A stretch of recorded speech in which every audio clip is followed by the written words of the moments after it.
unti-unti kong napabayaan ang aking paglilingkod sa Panginoon. Nang mga panahong iyon, ako ay hinang-hina at ramdam ko ang emptiness sa aking puso. Pumasok ako sa isang ungodly relationship sa pag-aakala kong ito'y makakapagpapasaya sa akin. Ako'y nagiinom ng alak mag-isa. Alam ko ng mga panahong iyon ay napakalayo ko na sa Panginoon. Hello po, ako po si Ermel Cabasan, isa pong public school teacher sa Naik, Cavite. Originally, ako po ay taga Ilocos Sur. Ako po ay nakakilala sa Panginoon ng taong 2012 at naglilingkod sa isang church sa Ilocos bilang isang youth leader. Taong 2018, nang dahil sa aking trabaho ay kinailangan kong lumipat sa Naik, Cavite.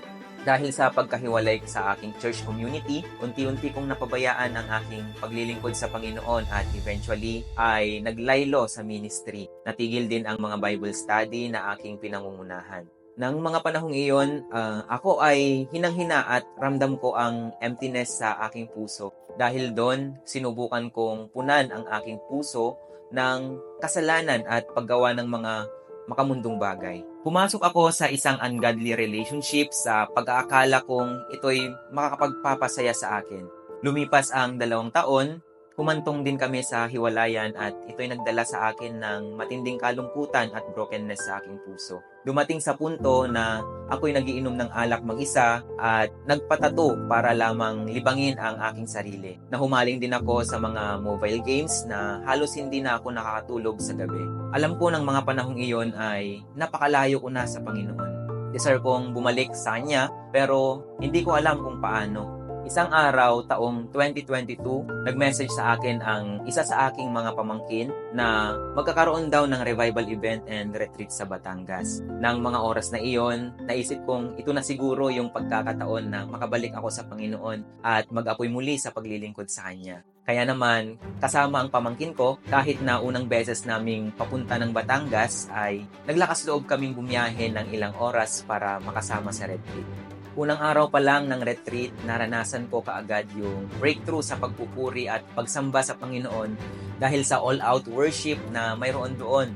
Yung pagpupuri na hindi limitado sa oras, kundi pagpupuri na nararapat sa isang Diyos na banal. Naranasan ko ang Kanyang yakap na tumanggap sa akin sa kabila ng ginawa kong mga kasalanan at pagtalikod sa Kanya. Doon ko na-witness ng harapan na ang Panginoon ay tunay na makapangyarihan. Mayroon pala talaga tayong authority laban sa dyablo. Naranasan ko, nakita ko, at narinig ang takot at sigawan ng masamang espiritu habang sila'y lumalayas sa katawan ng mga inaalipin nito. Natanggap ko ang kalayaan mula sa sadness, brokenness, lust, witchcraft, anger at iba pang generational curses. Naranasan ko ang kapuspusan ng banal na espiritu at nabuksan ang aking spiritual eyes na totoo at tuloy-tuloy ang spiritual battle. Doon ako nagkaroon ng matinding pagpapahalaga sa Word of God at sa secret place. Life-changing talaga ang retreat na iyon. Hindi ko buhay ang pangangaral ng salita ng Diyos noon pero nang pauwi pa lang kami galing retreat, nagawa ko kaagad makapag-preach sa van. Pag-uwi ko sa Ilocos ay dala-dala ko ang apoy na ibinigay sa akin ng Panginoon. Kahit ang mga kabataan namin sa church ay nakaranas ng aftershock ng revival na ipinaranas ng Panginoon sa amin sa Batangas. After ng retreat, ang kapangyarihan ng Diyos ay ipinaranas niya sa mga tao sa aking paligid. Mayroon akong isang ate na may kidney stones during that time. Hindi siya makapag-ibang bansa dahil sa kanyang sakit. May bukol siya sa kanyang tagiliran na napakasakit at kumikirot kaya nahihirapan siyang gumalaw. Sinabi ko sa kanya na kaya siyang pagalingin ng Panginoong Jesus. Naniwala naman siya at kami nanalangin. Maya-maya pa'y nagsimula siyang magsisigaw, magwala at magsuka. Nang mga oras na iyon, instantly nawala ang sakit sa kanyang tagiliran. Pinalaya siya ng Panginoon. At ngayon, nawala na yung bukol totally kahit walang operasyon at nakapangibang bansa na din dahil sa pagpapagaling ng Panginoon sa kanya.